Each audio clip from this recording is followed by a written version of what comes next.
Esta é a nossa terceira aula assíncrona da disciplina de Inteligência Artificial aplicada aos processos químicos desse segundo período de 2020. Tudo bem? Hoje eu falarei a respeito do tópico redes neurais. Na realidade, um pouco mais sobre redes neurais. Tá? Então, algumas questões que nos atingem dizem respeito a por que as redes neurais artificiais podem ser usadas em modelos caixa preta e engenharia química. Tá certo? Por causa do chamado teorema da aproximação universal. Então, quando a gente diz que as redes neurais artificiais são aproximadores universais de funções, a gente não está dizendo simplesmente por dizer. A gente está dizendo que existe uma prova matemática de que as redes neurais feed-forward, tá certo? Com uma única camada oculta, elas podem aproximar funções contínuas com um número finito de nós. Isso foi provado matematicamente a partir de 1989, usando a função sigmoide como função de ativação, e foi generalizada para arquiteturas multicamada em 1991. Então existe uma garantia matemática de que há uma aproximação entre as funções multivariáveis que nós estamos tentando substituir nos nossos modelos pelo modelo baseado em redes neurais artificiais. Então, quando eu trabalho com redes neurais artificiais, eu estou trabalhando mais do que simplesmente com uma ferramenta de software ou com um algoritmo.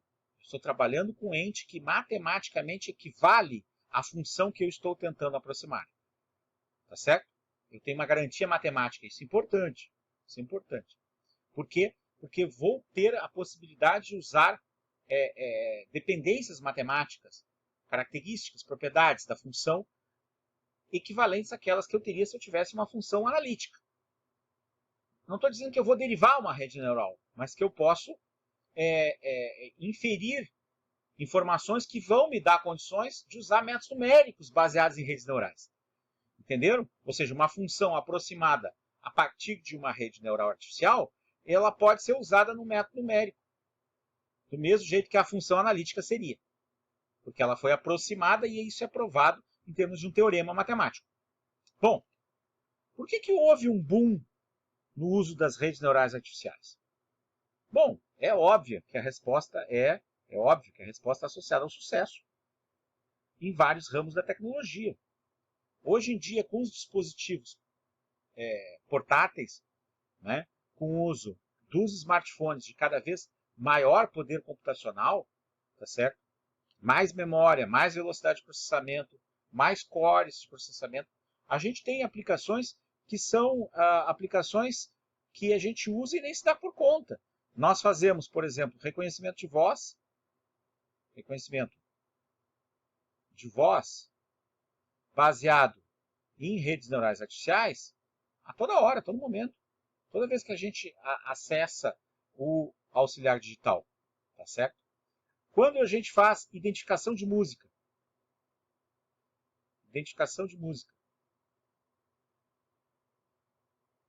também, isso está embutido no software de identificação de música. Quando nós usamos a câmera do celular, hoje em dia as câmeras dos smartphones, elas têm aplicações baseadas em inteligência artificial que já fazem reconhecimento de objetos. Quando eu aponto a câmera para um código de barras, ela já sabe que é um código de barras. Quando eu aponto a câmera para um caractere escrito, ela já faz o reconhecimento, inclusive, do caractere. Então a gente faz o chamado OCR, reconhecimento óptico de caracteres.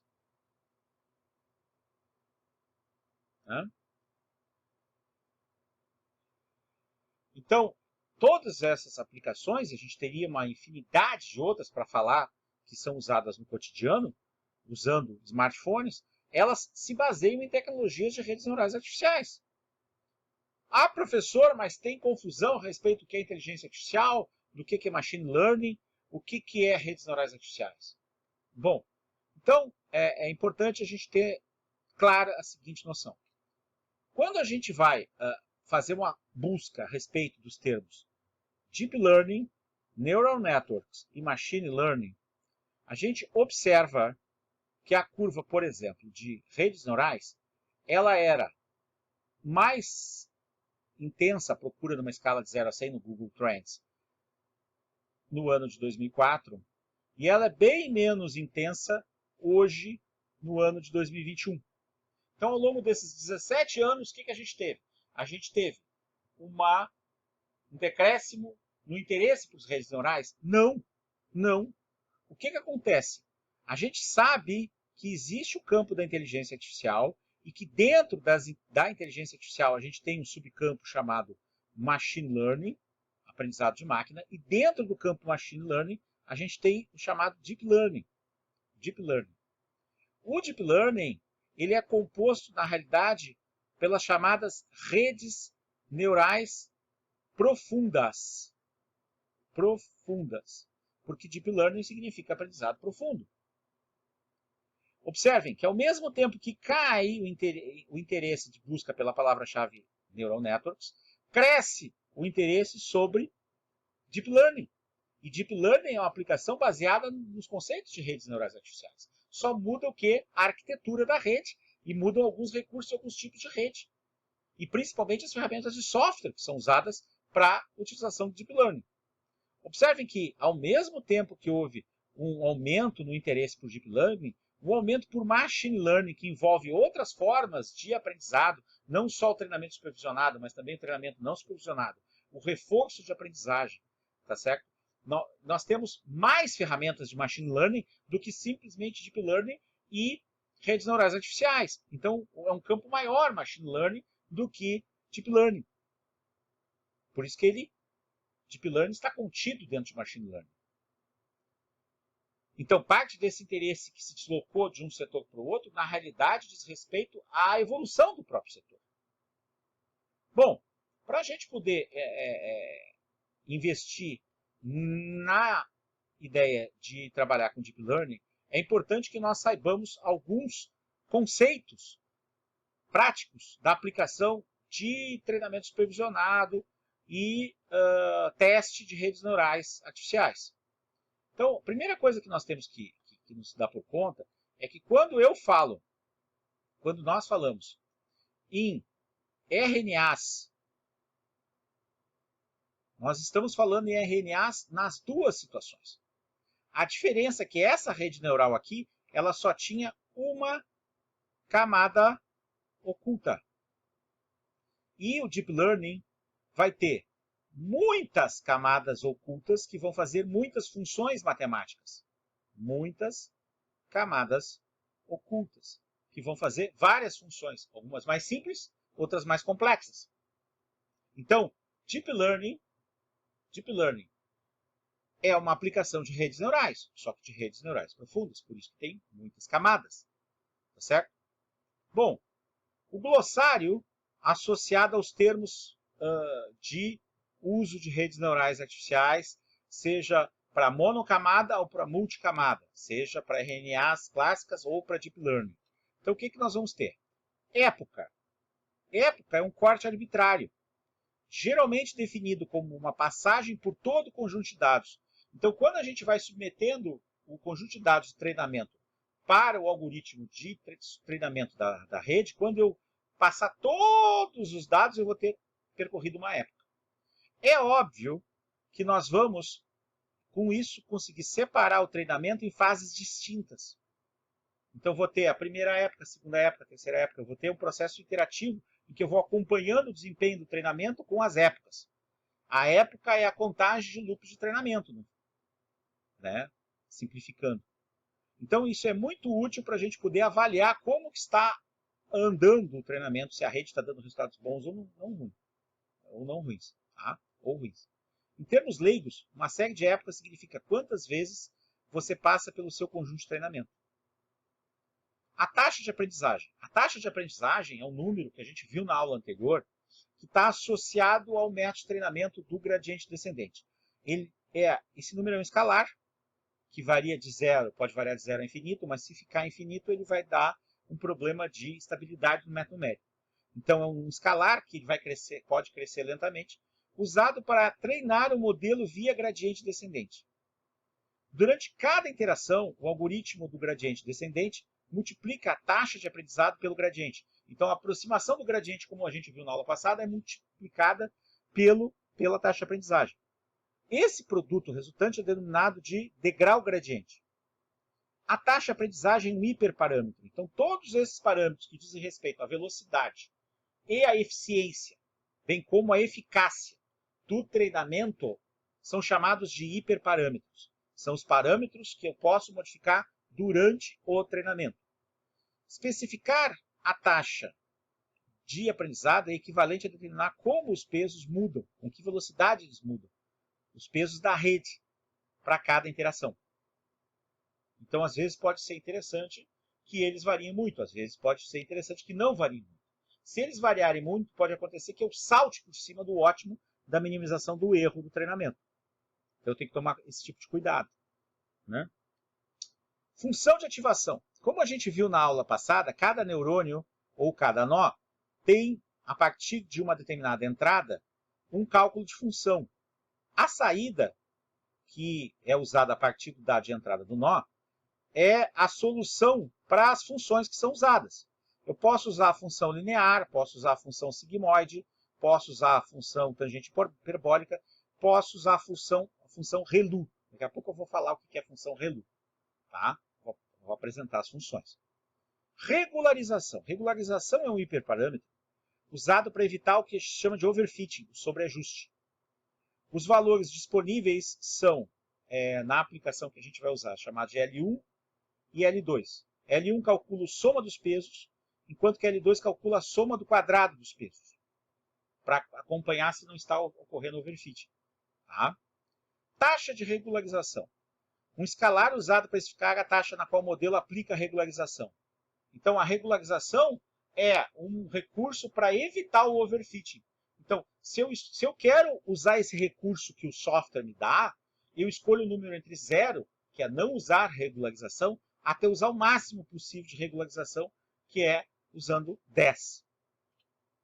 Tipo de problema. Bom, as redes neurais, do exemplo que nós vamos trabalhar aqui, elas podem estar associadas a problemas de classificação, que dá uma saída de categoria, ou problemas de regressão, que dão uma saída numérica, onde a gente está modelando a partir dos dados de entrada da rede. Qual a proporção dos conjuntos de treinamento e teste? Bom, eu não posso usar, como eu expliquei na aula anterior assíncrona, todo o conjunto de dados para treinamento da rede neural. Eu vou usar uma proporção 70%, 80%. Então, é uma proporção de um subconjunto para treinar um modelo e o restante dos dados que compõem o subconjunto restante para testar o modelo. É a parte de validação. Então, uma coisa é treinamento. Treinamento é uma coisa. Para treinamento, por exemplo, eu posso usar 80% dos dados. E para validação do modelo, nós vamos usar 20% dos dados restantes disponíveis.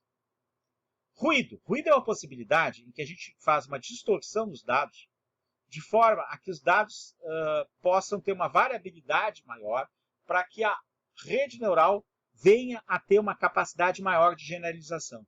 Então, quando eu opto por colocar ruído, esse ruído é um ruído artificial, nos dados, eu vou ter mais possibilidade de uma capacidade de generalização da rede.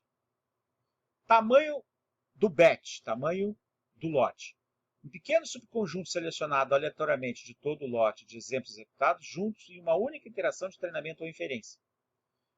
O tamanho do lote de um mini-lote é geralmente entre 10 e 1000.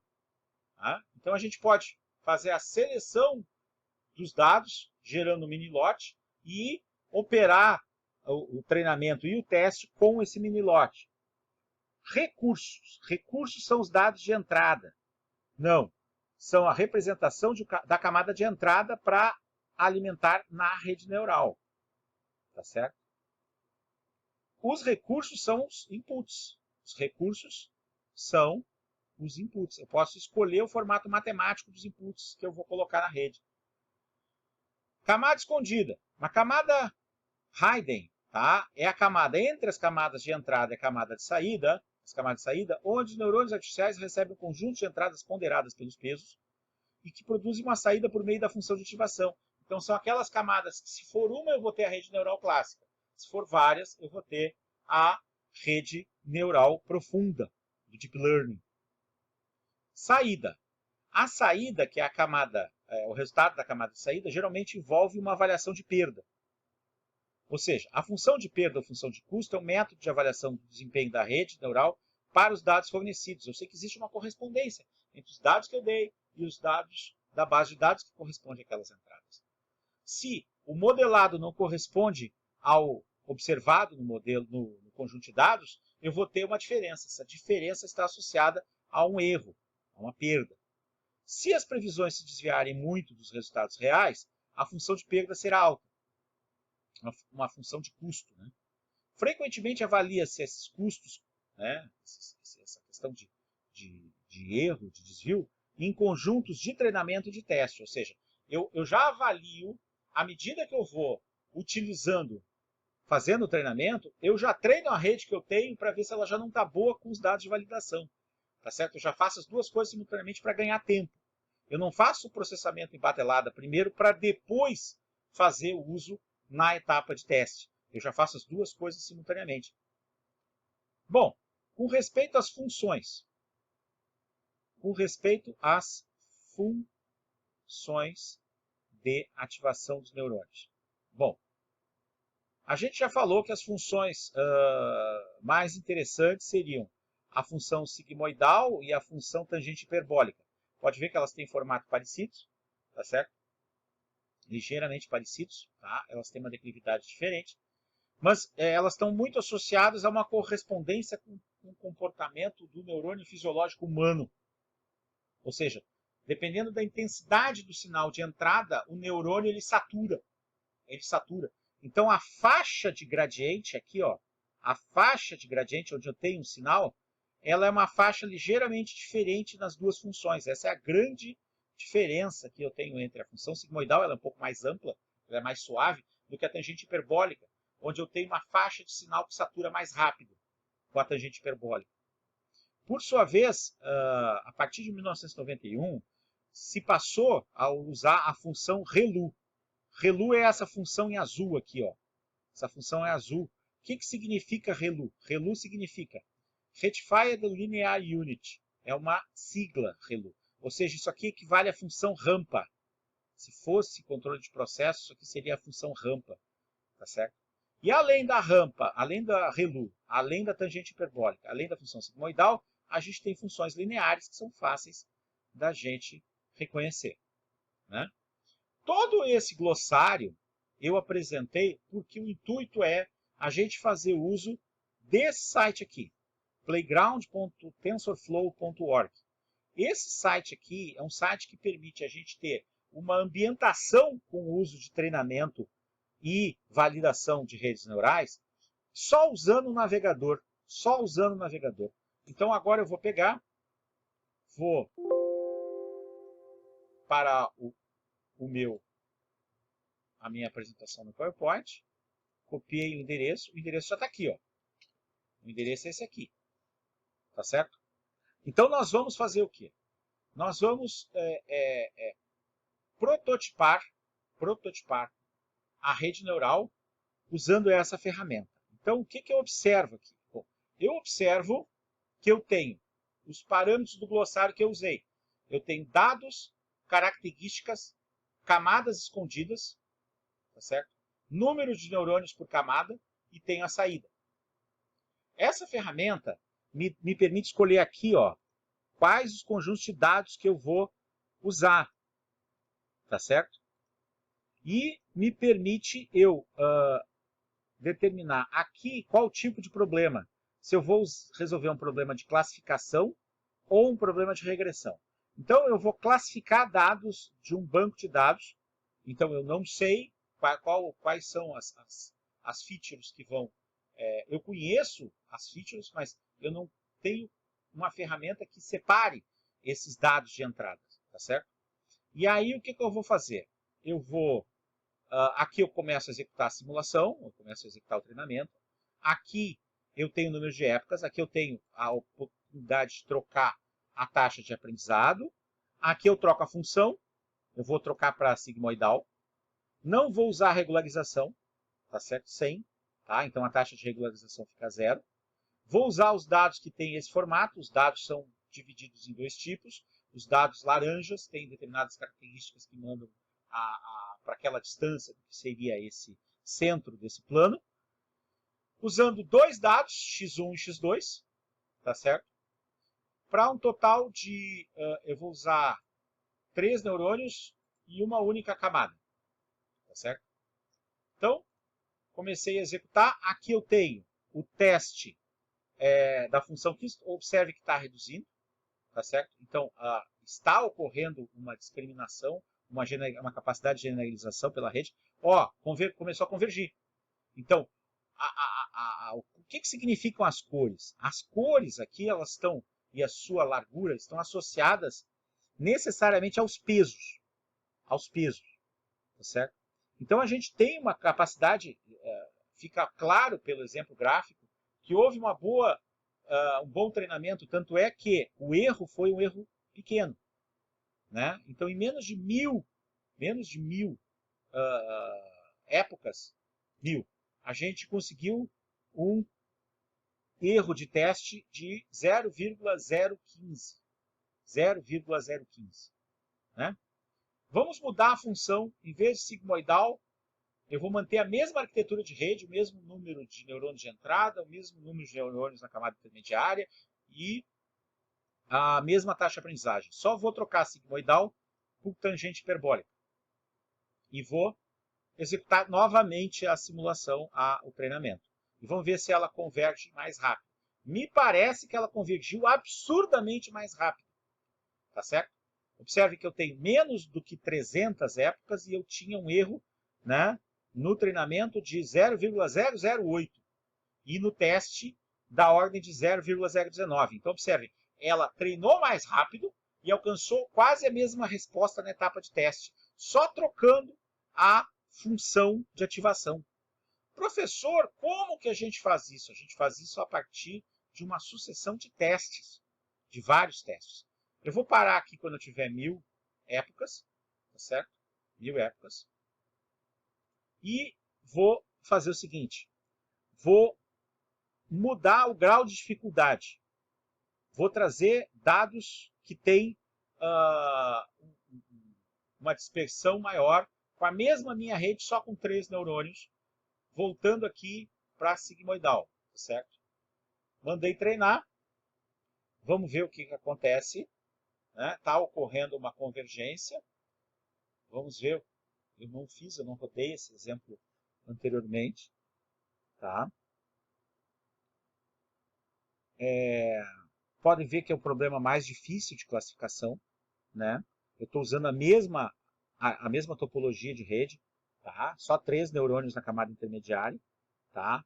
E eu estou a quase 1000 épocas e não consegui avaliar aqui na saída, tá?